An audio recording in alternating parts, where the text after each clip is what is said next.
Should Erling Haaland go wrong when choose Man City? For every victory, you will be praised, but when the team lose, you have to face with the criticism.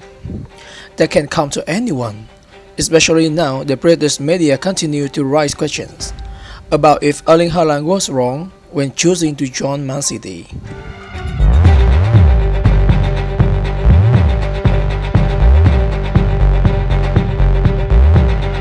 First, let's take a look at what the Norwegian striker has accomplished so far.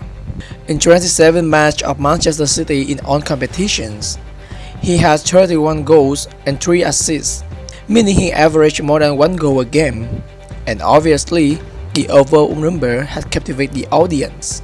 They call him a monster goal, a destroyer, and many beautiful words. But they are also the ones who criticize him when he does not adapt their expectation, especially in the big game.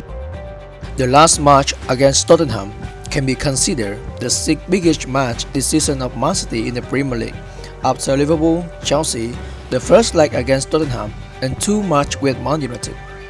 If considered, they have lost 3 of these 6 matches, and Haaland also had poor performance against Liverpool, Chelsea, the second leg at Old Trafford of Man United, and the latest Euro 1 defeat by Tottenham. Immediately after this match, British commentators spoke out about Haaland when Jamie Carragher said that Erling Haaland was wrong to choose Man City as his destination. He has scored 25 goals in the Premier League. Man City still scored the same number of goals last season, but they have conceded more and it is much easier to be counter-attacked. They were a different team and got weaker with Haaland in the squad. But again, it wasn't his fault. Man City does not play football as the way Pep does.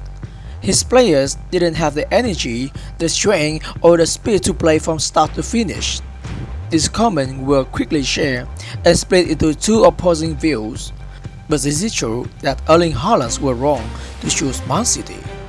To see this clearly as what the former Liverpool defender said, let's take a look at how Man City played last season before the Norwegian striker has not joined the team. The striker at that time was Gabriel Jesus or Phil Foden playing at the top in attack. Man City plays with the tendency to control the ball and gradually put the opponent to their trumps. From 4-3-3, with the invention of virtual fullback, Pep Guardiola formation transformed into 3-2-5 and will always overwhelm the opponent playing 4-2-3-1 or 4-4-2. Because there are 5 people in attack compared to opposition 4-man defense, and not only that, but the striker of Man City is a virtual striker when necessary. Foden and Jesus will step back to create a 4-on-3 advantage in the middle of the field. So where will the goals come from? When the strikers go down, the 2 central midfields will rise to penetrate the penalty areas. The goal is to hit the central armpit in the defense of 4 people. Then the winger will also rush into this dangerous area to create or overwhelm the army and cause the enemy to crumble. That's why Mahrez, De Bruyne, or Sterling are the main scorers for Man City instead of a true striker. This way of playing gives the balanced structure to Pep's armies. Football is like a game, nothing is absolute.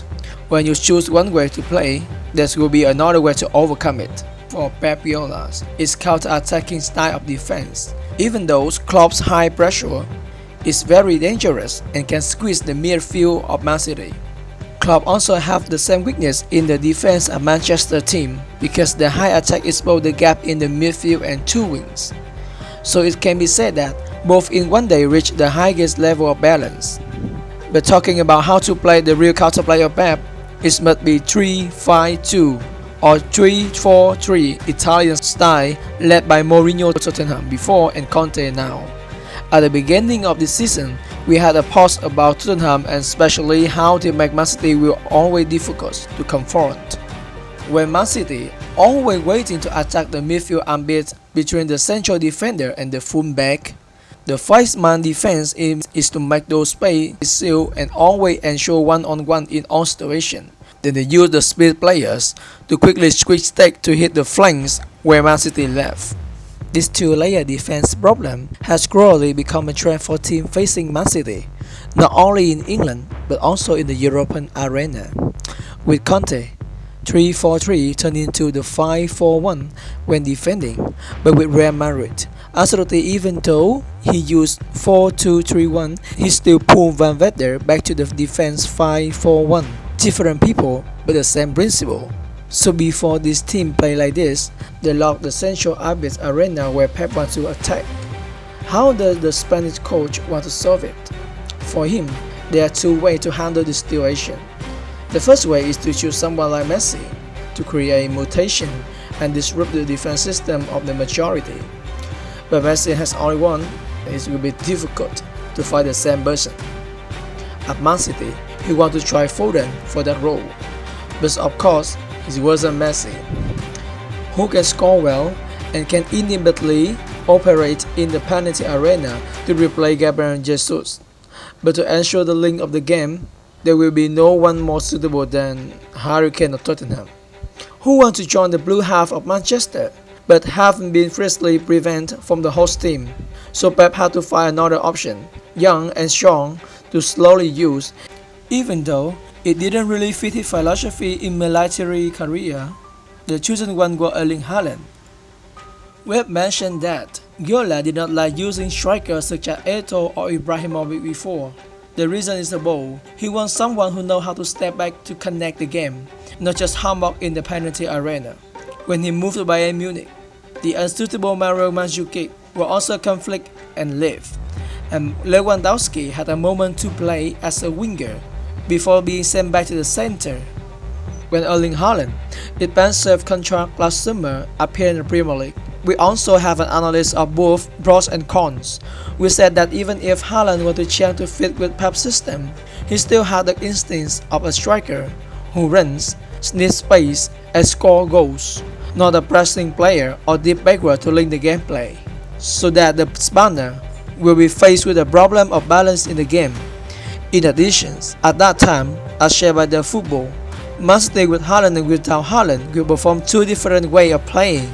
With Haaland, they will need more directivity and speed instead of controlling the ball at the moderate pace as before. And without Haaland, Alvarez can move wide to create high pressure when needed, and Haaland may have to stay at the bench. But Pep Guardiola seems to be trying to hold on too much. Instead of either controlling or direct, he wants to play the familiar control but also wants to make the most of the Norwegian striker. So the way to play is not in harmony, especially when playing big battle, where the opponent play defensively. Looking at the mid-line, the defending champion had a lot of difficulties. Because they play in control, they will need more poise to receive the ball to create overwhelming positions in the midfield. But Haaland cannot do this. And vice versa, when Haaland make move without the ball behind the opponent's defense, beside Kevin De Bruyne with his visions of being able to pass the ball, the other face are not good at that time. Man City rivals have realized this in the past time, after letting the Norwegian striker shoot at the beginning of the season. We can see in the way of playing Man City now that if they apply the old style or play in the previous seasons, deep down to defend the majority, lock the center and mid, and let the Man City deploy the ball freely, it will not be successful in attack, because at the moment, Haaland is a hook danger in the penalty area if the ball is allowed to reach its area. So the Premier League team began to change by using the upper defense to keep the close eye on the passing detonators in order to cut off the link between Haaland and his teammates.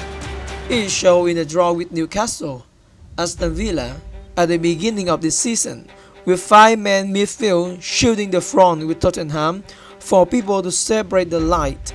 This made Haaland fall into a state of starvation in the last match, and then receive missed opponents like Jamie Carragher recently.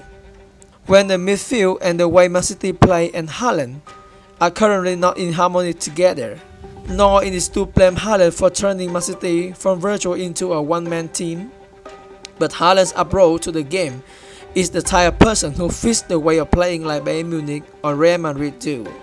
They don't need a blasting striker, but need someone who knows how to choose opportunity and space, right for Haaland.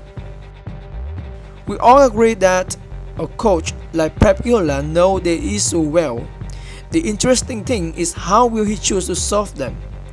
build a Man City that's more direct, less control, but contrary to style and his philosophy, or trying to force the Norwegian striker into another version of Harry Kane, whom he separated once, but couldn't have before.